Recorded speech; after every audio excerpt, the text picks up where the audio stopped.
Hiya, my name is Shannon Trout and I am a trainee solicitor at Floyd Zadkovich. Today I'm going to be discussing with you ad hoc and institutional arbitration. Arbitration is a form of alternative dispute resolution, or ADR. It allows parties to resolve disagreements outside of the traditional court system, which is often particularly true in the shipping, energy and oil, and gas and insurance industries. There are two main types of arbitration that you might have heard of. They're more commonly known, and they are institutional and ad hoc. Today I will be discussing each of these with you, running over their advantages, their disadvantages, their similarities, their differences, so that we can understand exactly why a party would choose one over the other. So first off, let's start with institutional arbitration. What exactly is it? This type of arbitration is one that is administered by a specialised institution. They intervene, they take on the role of the arbitrators, and they use their own processes to carry out the ADR.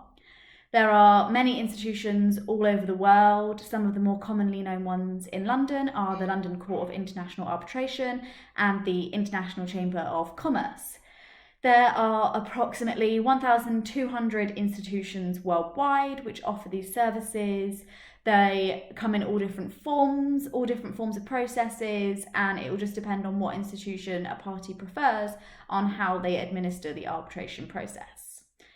If this type of arbitration is chosen by the parties, it will be specified within their contracts. They'll write exactly what institution they would like to administer the arbitration, and so it will be clear from the outset if they are choosing institutional arbitration.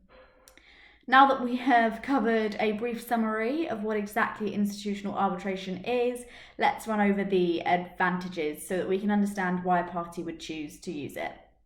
First off, institutional arbitration saves parties a significant amount of time and their lawyers a significant amount of time, which time means money, in drafting arbitration clauses themselves. The institutions have their own draft clauses that can be incorporated straight into the charter party or the contract with very little effort. Secondly, there will be a list of qualified arbitrators to choose from and for the parties to consider. This will allow parties to choose the arbitrator that best suits their dispute, that has the most experience in their area, and that is the most specialised. Institutions are free, however, to decline appointments, but this is completely at their discretion. And again, parties still have the option to choose exactly who they would like to be their arbitrators. Another pro of institutional arbitration is that there is an established way of doing things. The process works, it's got a proven track record, and you know exactly what you're getting. Finally, arbitrations generally provide final binding awards that cannot be appealed. Some institutional tribunals will allow for scrutiny of draft awards to ensure that awards are not incorrect. Under this regime, an unsatisfied party can then appeal the award to a second tribunal who will confirm, vary, or set aside the award before finalising it. And lots of less formal arbitration proceedings do not give this option to parties. As with everything in life, there are also disadvantages to this type of arbitration. During institutional arbitration, there are large admin fees for the service. They can be considerable, especially where there's a large amount in dispute. And parties may be given unrealistic timeframes to reply to certain things and to comply with different rules. So now that we've covered the first type of arbitration, let's step back and summarise ad hoc arbitration. What exactly is that? This type of arbitration is one that's not administered by an institution like the ICC. The parties will have to determine all aspects of the arbitration themselves. They will need lawyers who will draft special provisions for them into their contracts or their charter parties, which will include determining how many arbitrators will be used at the arbitration, the applicable law, and the process for the arbitration to be conducted through. So the advantages of ad hoc arbitration It's often claimed that ad hoc arbitration is the more flexible, faster, and cheaper of the two compared to institutional arbitration.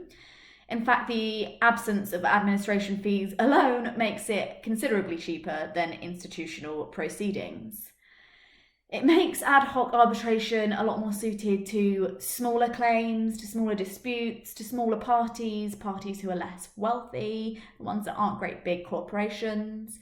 The flexibility comes from allowing parties to agree and determine these processes themselves. So that might not be great for everyone, especially if they don't have a lot of experience, but where parties are experiencing these types of proceedings, this can be really beneficial for them and can actually be quite quick. These arbitration clauses can be drafted very quickly if parties know what they want. The second pro of ad hoc arbitration is that the parties can agree to include certain arbitration rules that will remove the stress to a certain degree of drafting a completely new clause. For example, ad hoc arbitrations in the shipping industry will often be subject to the LMAA rules. But again, with everything in life, there are disadvantages, and that's no different for ad hoc arbitration. The effectiveness of ad hoc arbitration depends solely on the willingness of parties to cooperate with each other, to draft these clauses, to agree on these clauses.